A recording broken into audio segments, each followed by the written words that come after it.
Hello, everybody, and welcome back. Here we are again, Sunday virtual town hall with our favorite Lama Surya Das. Thank you so much for joining us, Lama, and thank you to all of you for being here. I want to put out a couple of reminders, one of which you just saw was our one-day virtual retreat coming up on January 8th. We also have Giving Tuesday coming up this coming Tuesday, so please remember to donate. I think that's good for now. And yeah, take it away, Lama. Thank you. Happy Thanksgiving, everybody. There's a lot to be grateful for on this beautiful day here. I had a nice family Thanksgiving. Actually, two of them, one here and one in Connecticut yesterday. But plenty to be grateful for, including that. It's a beautiful day. I hope you're well too. And I know holidays can be stressful to some people. So I sympathize and we wish you the best. The retreat coming up in January is about kindfulness and Tibetan mindfulness. And I think these days is a very good time to think about not just mindfulness, but kindfulness. I've noticed there's quite a bit of anger and racial hatred. Even I see some Asian hate going on in our country that maybe we didn't have before or we haven't had for a long time. So it's a good time.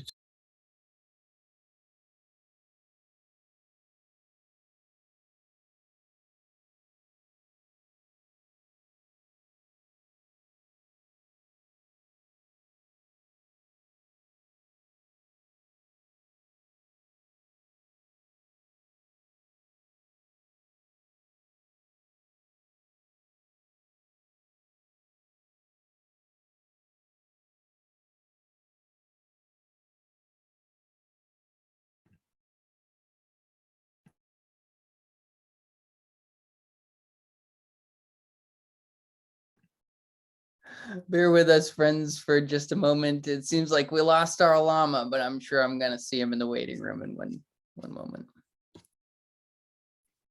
Thank you.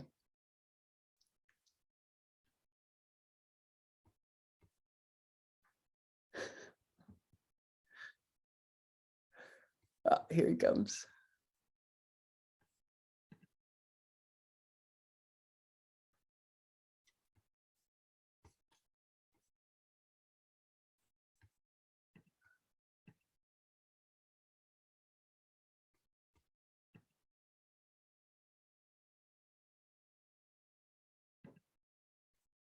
Let me see.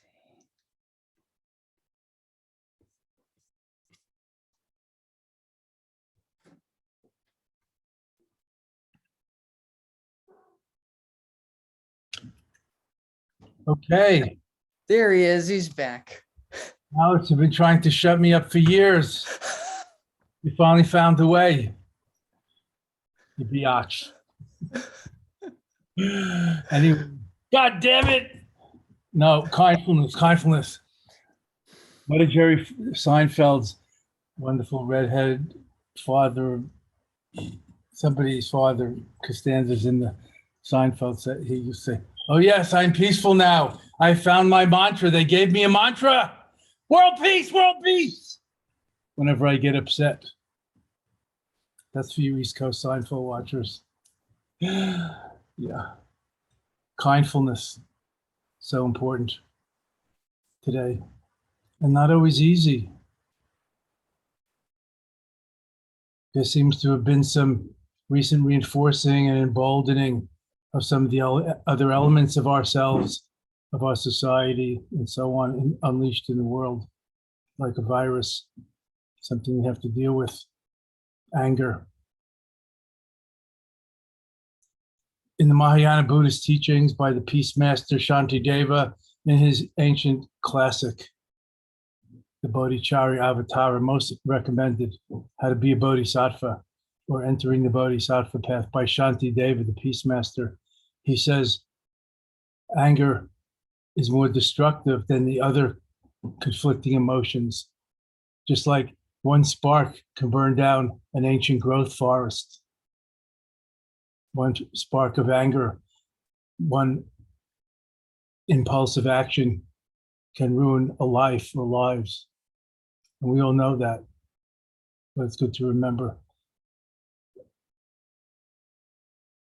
It's an important topic.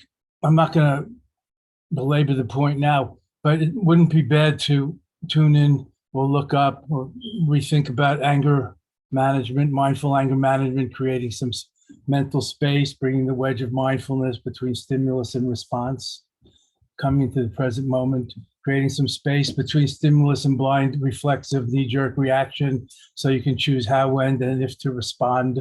There's a difference between reaction and response. Not to judge ourselves either for anger. Anger has not yet devolved into action, into reaction, into violence. It's just a feeling, it's just an energy. We can deal with it healthily, not suppressing it either. Even the Dalai Lama has said he gets angry, like about some of the atrocities that were being committed by the Chinese on the Tibetan people and so on. But he still said, but that's no cause for violence. People have asked him if the Chinese were his enemies. He said, not at all. He didn't, I'm going to translate what he said as, they know not what we do. As it says in a good book. It's a good way to understand and empathize and accept, not to condone, not to be complacent, but to be more compassionate. As he would say, I feel bad for the bad karma they're making, but even worse for the people who are suffering so much at this time. So these days, there's plenty going on in our own country also to worry about. I'm not going to belabor the point. This is a nice time to take the backward step, to go inward. All of these words seem a little unidirectional or one-way streety rather than totally integrational. But yes, compared to how we usually live, love, rather than looking outward, finding it inward, go deep enough to the water table where all meet, like digging wells, you get to the water table where it's all one water. The backward step, the inward turn, the inward arc, as Francis Bourne, Roger Walsh's late wife's book is called, one for many, the inward arc. Breathing, relaxing, smiling, settling, arriving, taking a break from our busy lives and our busy minds. There's a Zen saying, with a good mind, every day is a good day. And let's not overemphasize the word mind. It means with a good attitude, with a healthy mind, with a stable mentality, with healthy emotions, every day is a good day. It may not be exactly what we want, but contentment is the thing, not getting what we want. As we try to tell children, we could also remember ourselves. Thanksgiving is a good time to remember all that we have and how beautiful life is. And as somebody said in the sharing and prayer at our Thanksgiving tables with my clan and posse of friends also, and also grateful and to remember and to still and to have love and remembrance, even tinged with sadness for those who aren't here and would like to be, for those who aren't here even in this world and wish they were. Meister Eckhart, the great Christian mystic, said, gratitude is my prayer, best prayer, not asking for anything from above. So that doesn't mean we can't ask, but gratitude, contentment, gratefulness, appreciation, savoring the moment, savoring this moment. What a beautiful moment. I'm looking at all the beautiful faces there on the screen. I have the gallery view on. So sweet to get together like this, to have the freedom and the time and the energy to co-meditate, intermeditate towards interbeing, and to think kindly and cultivate kindfulness, remindfulness, remembering to remember all that we're given. As they say, to those who are given much, much is expected. I would say much is required. Service is the rent we pay for inhabiting this world.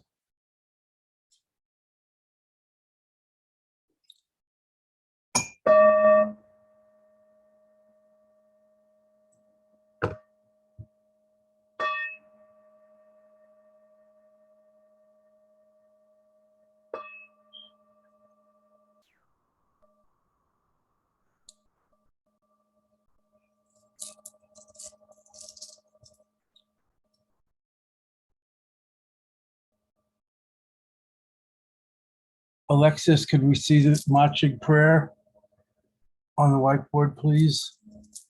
Dzogchen sent a prayer book.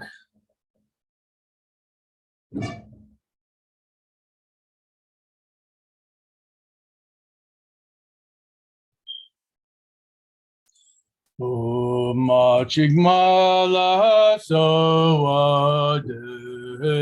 Machig Mala Soadib,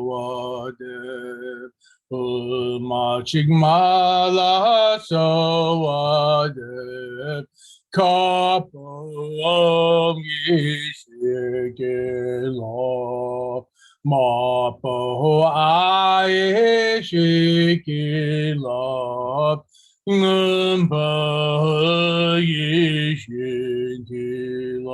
Put Kusun to Yishicha Pop Maya Chenga Bada Basho. Oh, Mother Machig, to you we pray. Mother Machig, to you we pray. Oh, Mother Machig, to you we pray. Empower us, each of us, through the white Om from your forehead and chakra into ours. Empower us through the red Ah blazing from your throat chakra into ours. Empower us through the blue Hung blazing from your heart center into ours, like a blue shooting star. Transmit to me, us, your enlightened body, speech, and energy, and heart mind. May each of us attain your realization, transcendental gnosis, infinite awareness, Prajna Paramita wisdom, the boundless benefit of one and all, for a better world to be possible, a better future that begins right now.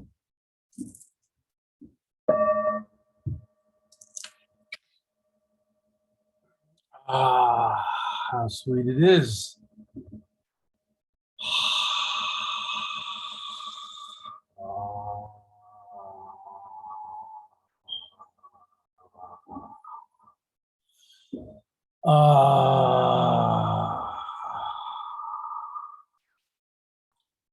Mindful and kindful.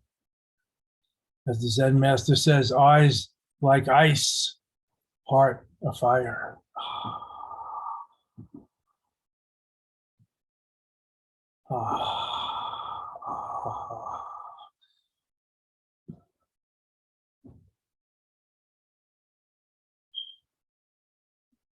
Gathering your scattered thoughts and energy here and now, remembering to remember what you're doing while you're doing it with mindfulness. Use the leash of mindfulness to pull back the wandering puppy mind, the monkey mind, back to the object of attention, as we call it in Buddhist meditation texts. Watching your breath, watching your sensations in the body, watching the watch or whatever you're attending to, focusing on the object of attention.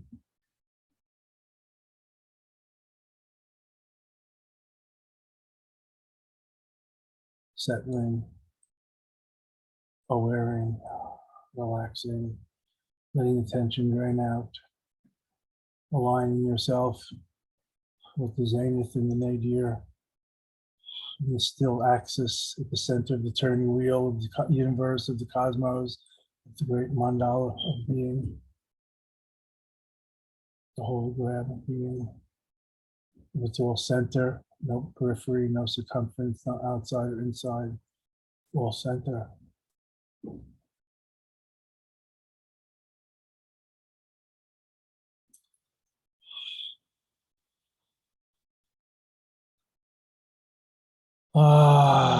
Breathing, relaxing, and smiling. The easy three: breathe, relax, and smile. The most basic. Coming home to yourself meditation instruction. I call it meditation. For me, it's usually a combination.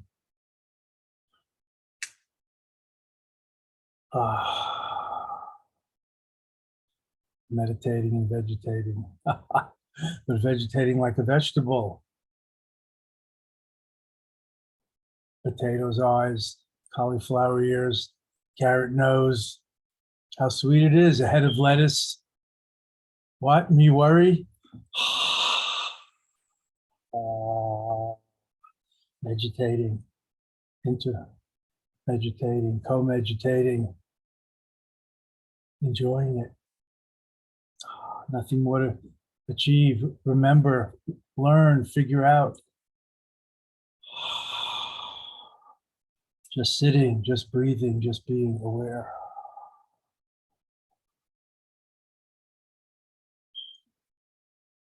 Observing the breath, the most basic Buddhist meditation practice, anapanasati, breath awareness, concentration on breathing, anapana, whatever you call it, one pointed focus cultivation, samadhi, concentration meditation,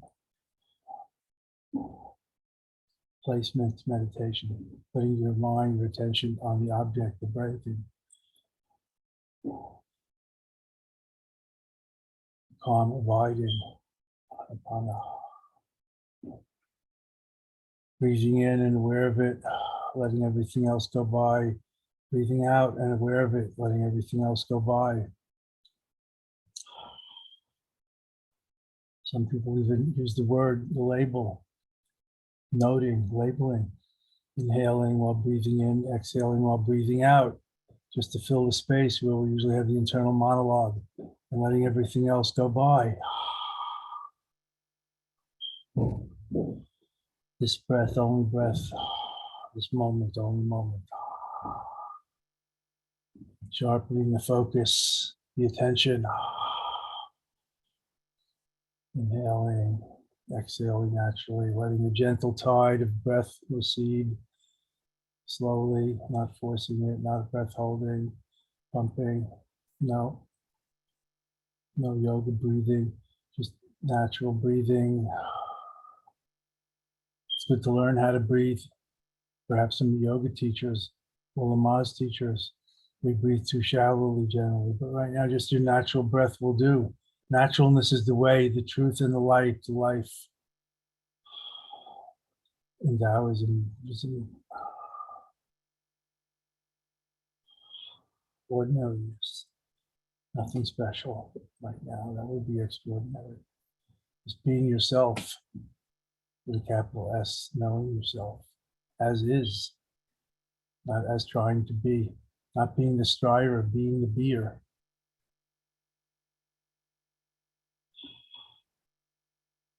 Like the queen bee, not buzzing around, just being and letting the honey accumulate, as we call it, the food, the nectar of samadhi, a focused concentration, like honey, the fragrance of samadhi.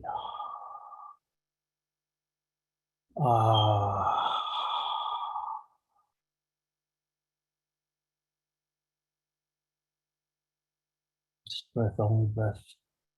This moment, only moment. Enjoy the joy of calm, abiding meditation.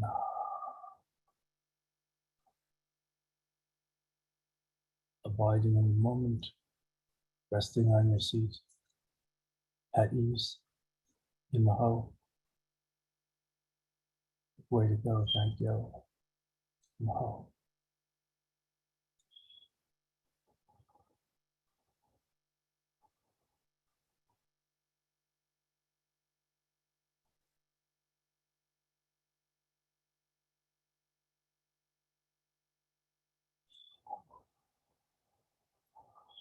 And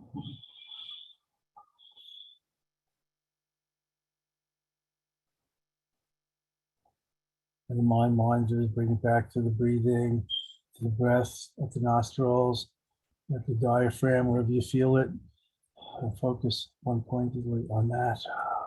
Let everything else go by. All the flotsam and jetsam on the stream of consciousness, river awareness. Focus on it, breathing. Let everything else go by. Letting go means letting come and go, letting be, and relax into being itself, just being, not doing, achieving.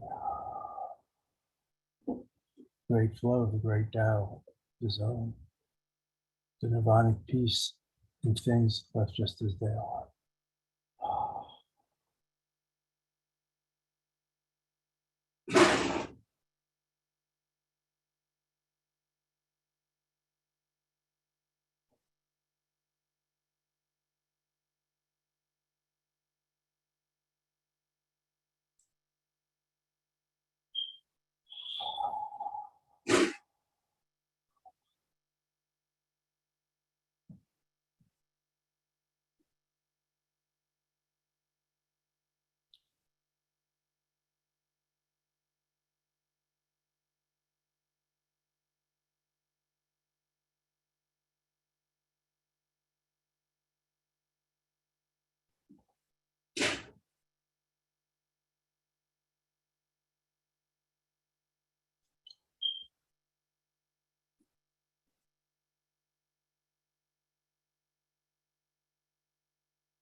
In this meditation, calm abiding, anapanasati, concentrative meditation, longer is better. So settle deeper into it. Strengthen the muscle of attention to focus concentration. Sharpen the scalpel, sharpen the pencil. So we can use it to see deeper. Cut through illusion and delusions.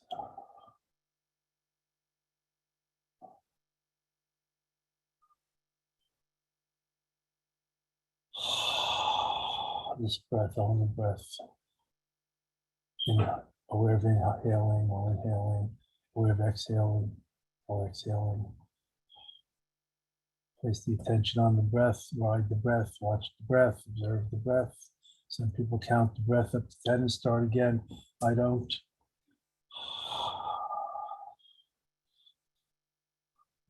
One is enough. Into oneness, not tenness.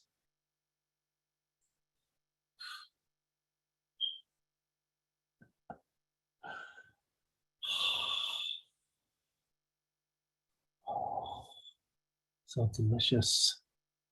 Breath is life, breath is spirit, inspiring and expiring. There's a lot of levels to this. The outer breath of oxygenation, the inner breath of energy, of prana, subtle energy, and the secret breath of awareness itself. And the mystic breath of pure spirit, of pure being that animates us.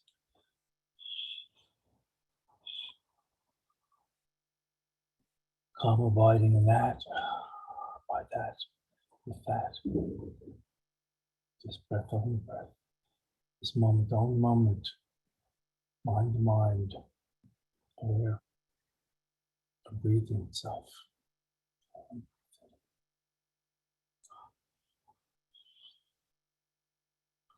Focus, center on the breath. Concentrate.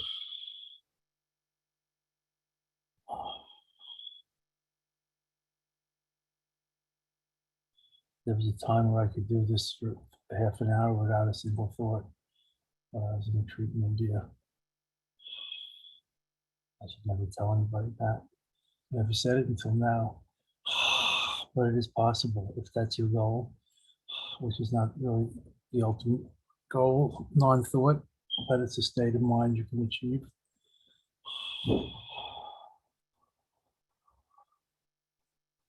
If your thoughts afflict you, through concentrated meditation, calm abiding, breath watching.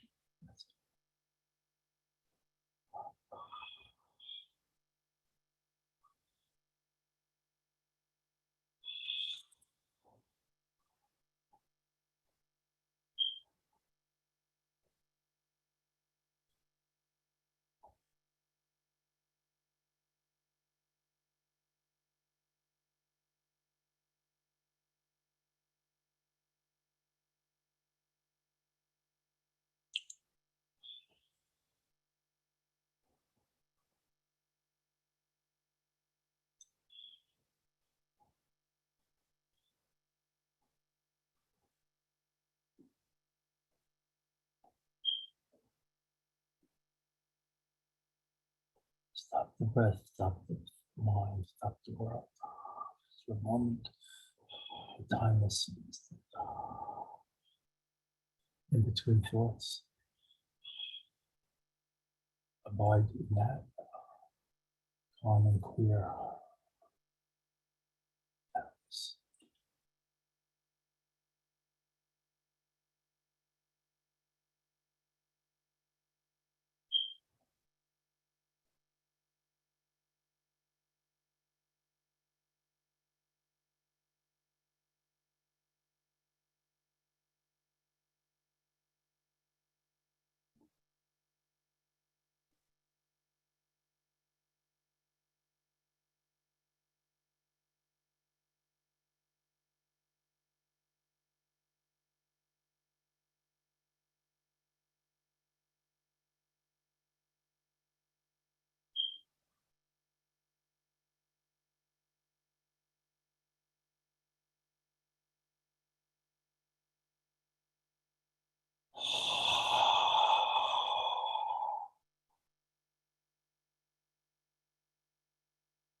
Longer duration can help stabilize this concentration, meditation,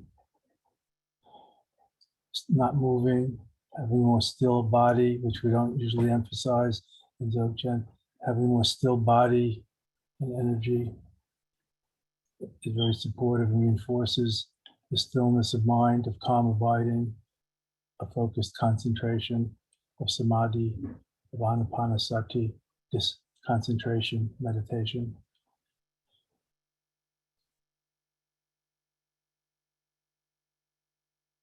Calm and clear, still,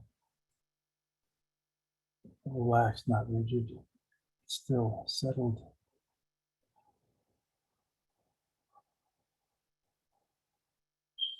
Enjoy the fragrance, the nourishment of samadhi, a fully homogenized or integrated, one-pointed awareness, pointed or sharp on the object of attention, in this case, the breathing. If you concentrate on a physical sensation, even better, like the breath with the nostrils, or the diaphragm rising and falling, something to hold on to, to fixate on, to grasp just temporarily for this purpose, calming, clearing, calm abiding, concentration, meditation.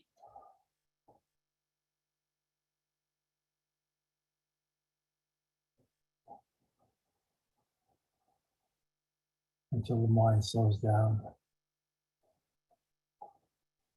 thoughts and feelings and memory settle from not being fed.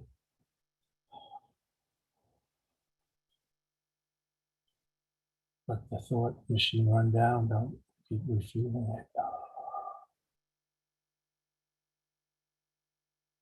Aware of breathing in while inhaling, aware of breathing out while exhaling, letting everything else go. Returning again and again to the breath, the sensation of breathing.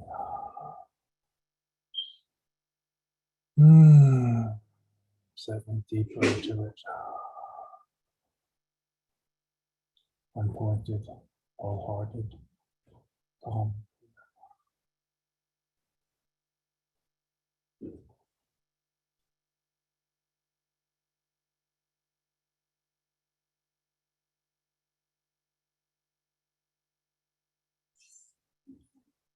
Like a river.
Homage to the Buddha nature, the Buddha-ness, the divine, the light in your seat. Don't overlook them. How sweet it is. Alex, could you give us some prayers and chants to say? Alex's choice today.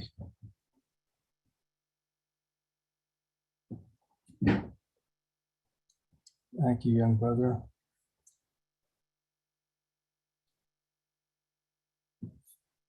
Through the merit and virtue of this practice, may the light of the Buddha's precious teachings remain for ages to come, the basis for every single kind of benefit and happiness. May the supreme holders of the teachings who uphold its living truth agree to live for aeons, and their lotus feet stand firm. And so may the sun of altruism and well-being, that is bodhicitta, in all his blazing splendor, shine the brilliant light of the study and practice of Buddha Dharma, Buddha's teachings and path throughout every corner of the universe, illuminating, guiding, healing, helping, harmonizing, peacemaking, holifying, balancing, awakening. May there be peace and harmony in this world. Oh, did I skip something? Oh, yeah. The downside of not thinking is also available. It's there. Whew. The new millennium prayer. May all beings everywhere with whom we are inseparably interconnected and who want and need the same as we do, may they be awakened, liberated, healed, fulfilled, and free. May there be peace and harmony in this world and an end to war and violence, poverty and hunger, and all the rest. And may we all together complete the spiritual journey. One beloved community, one circle, one sangha, one satsang, one mandala, one samaya, one bond, all the way home.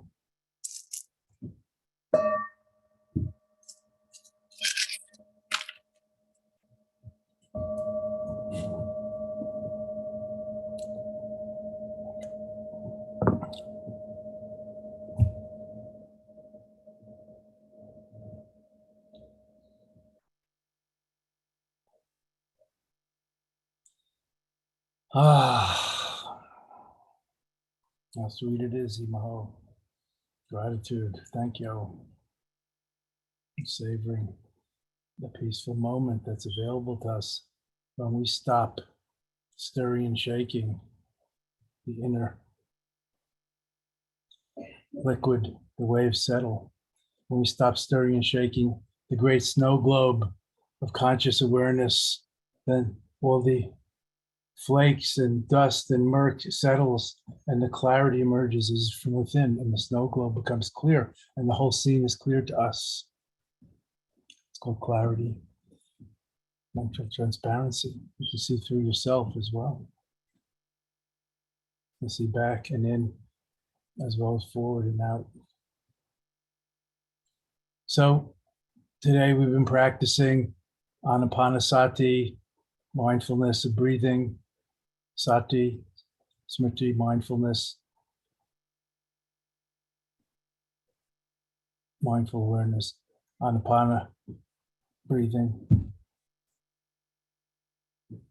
a calm abiding meditation, a samadhi meditation, a concentration or one-pointed meditation, unlike the panoramic awareness meditation of Dzogchen. In this concentrative meditation, there are two kinds of Buddhist meditation, generally from the scriptures, from the sutras, concentration meditation and insight meditation. Focused concentration, samadhi meditation, many translations for this: calm abiding, one-pointedness, placement, and insight, or panoramic awareness, as Trungpa Rinpoche called it, or higher seeing meditation, vipassana, concentration and insight, developing focus and stability of attention, and then using that sharpened tool, that clear tool, that sharpened tool, that focused laser beam, all the energy focused like a laser beam, to cut through, to see through, to operate, to open the eye surgery, whatever you want to call it, the wisdom practices. This is the means, concentrating the mind, and so we can get the result, the wisdom development, opening our heart and mind, knowing ourselves, self-knowledge, bigger picture, open mind, wisdom, discriminating awareness. All the Buddhist meditations are divided in that way, pretty much. So in this concentration meditation, samadhi meditation, calm abiding, longer is better. More stillness is better, physical and mental and energetic. Stillness is better. You might even try with your eyes closed. You might find it easier. Just don't fall asleep. Sometimes chanting mantras, you can make that the object of attention, just focusing one pointedly instead of on the breath going in and out, on the sensation of the breath going in and out, instead of focusing on where the breath, like a saw, is moving up and down on the wood of your nostrils, metaphor, keeping your eye on where the saw meets the wood so you don't cut off your finger, not watching the end of the saw go out and in, keeping where that contact is, where the moving breath moves on the nostril, you feel a sensation, or the diaphragm, you with me? And when the monkey mind jumps around, pulling it back to the object of attention, that's how you strengthen the muscle, by pulling it back. Don't be discouraged if the grasshopper-like mind jumps around, the monkey mind. You get stronger by doing curls with a weight, not just by holding it. Pulling it back strengthens the mindfulness, the concentration. This is mindfulness of breathing, concentrated meditation. And there's tricks you can do to concentrate more. Sometimes chanting or devotion or breathing exercises can make you more vividly attentive and concentrated. Sometimes exercise and then dropping and flopping after the exercise can help you be more present, concentrated, and attentive. I think I should do one of our master classes on this concentration meditation. Anyway, if you like, you can read about it in many places. And there are books on it, like by Larry Rosenberg, called Breath by Breath, and other people, not to mention in the sutras. One of the I was laughing, cracking up myself, one, because I could hardly talk. Simplicity is a virtue. In this complex times, a little simplicity can help us balance and, come back to ourselves or whatever. But being a simpleton is not recommendable. There's a difference.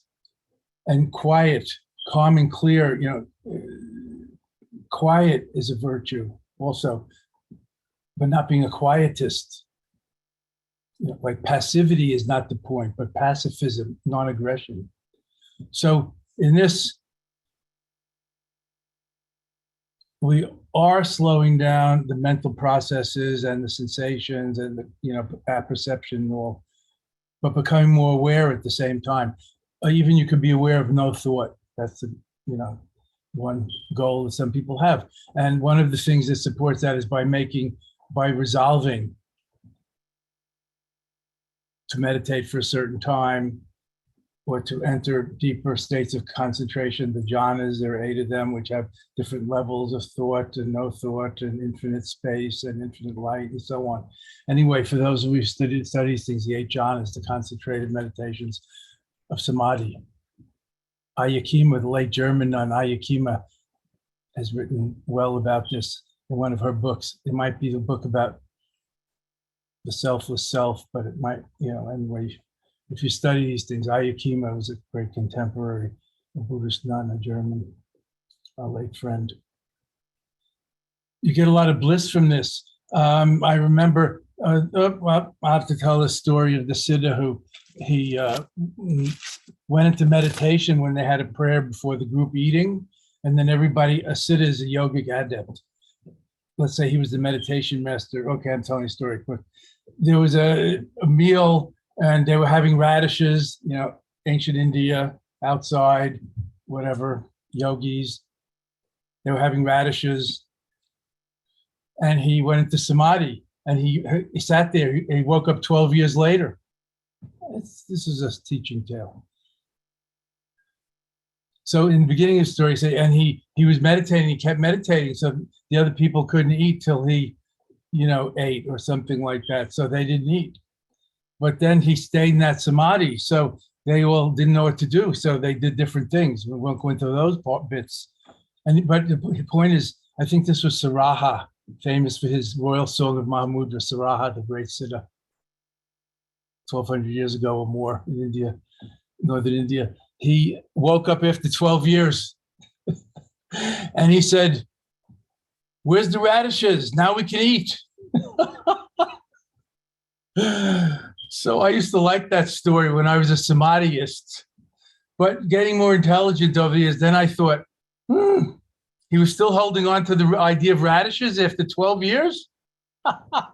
He wasn't in deep wisdom or, infinite awareness of no self or something, one with the universe.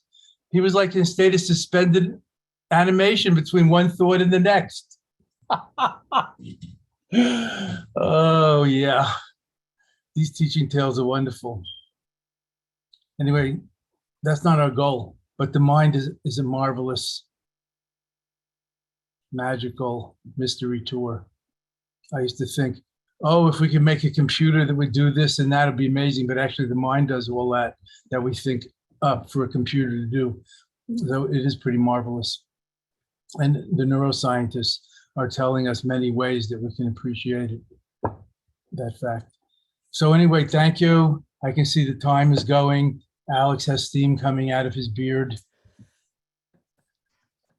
Time to Thank you so much, Lama. don't go into the body for 12 years, Alex. Your girlfriend would miss you, and so would the Sangha. And so my friends, I want to give one more reminder for our 1-day live virtual meditation retreat on January 8th, our masterclass course, which is coming up on December 11th. And please do remember to donate on Giving Tuesday. The links to all of these things are here in the chat. I'll keep the Zoom meeting open for just a few minutes after if you want to take a look. Thank you all for joining us today. And thank you, Lama. Love to one and all. Be well.